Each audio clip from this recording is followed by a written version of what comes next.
Welcome to Stories of Chazal. This is a story about Rabbi Gamliel and his colleagues.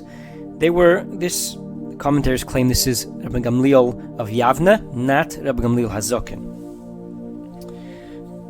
So the story goes as follows. The other elderly sages were sitting and they were having a meal.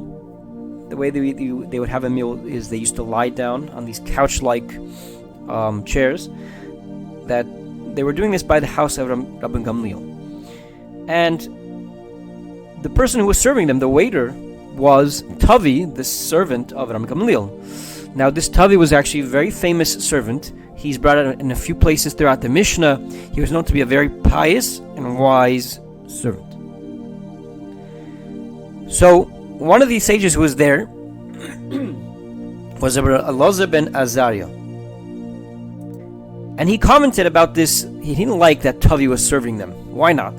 He said, if not for the fact that you were from Canaan, and if not for the fact that Canaan wouldn't have been cursed. In other words, Canaan, who was the grandson of Noach, he was cursed for what he did, and the curse that he had was that he would be a slave, and his offspring would be slaves as well. So says Rabbi Elazar ben Azariah, if not for the fact that you were from Canaan, and which doesn't differentiate, I mean, this curse of being slaves does not differentiate if people who are righteous or not. If not for that, he says, technically, you should be the one, you Tavi should be the one lying down, I should be the one serving you. So pipes up the next sage, his name is Rabbi Shmuel. And he says, I could actually find you a better example, a greater example of someone great serving someone who, who's not necessarily so great. And it was considered a good thing. So don't moan about this. He says, who do we find this? By Avraham Avinu.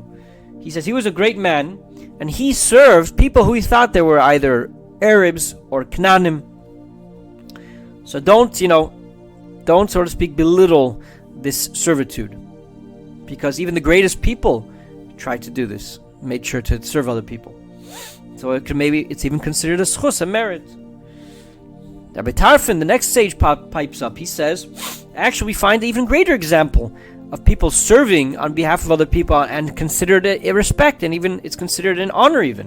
Where do we find this? By the Kohen Gadol, the high priest on the day of Yom Kippur. He would do all the work on the day of Yom Kippur, even though he was the greatest sage of his time, right? The Kohen Gadol was expected to be the greatest of the greatest. So he nonetheless served for the purpose of the Jews, of Am Yisrael. He served the Jews in that day. So we see it once again. Servitude is not a low, shallow thing. It's considered a very highly respected work on behalf of other people. Pipes up Rabbi Gamliel, the host of the house, and he says, you know what, you guys, are showing respect to humans, right? You're bringing me examples from humans when you guys have forgotten about the respect of God Himself. God Himself, so to speak, gave over His own respect, and He served others. Where do we see this? He says, it's quite obvious. He said, God created the world. He blows winds. He makes the sun rise. He makes rainfall. He blows the dews. He makes plants grow. He prepares a table for every single person. Like David HaMelech praises God in Tehillim.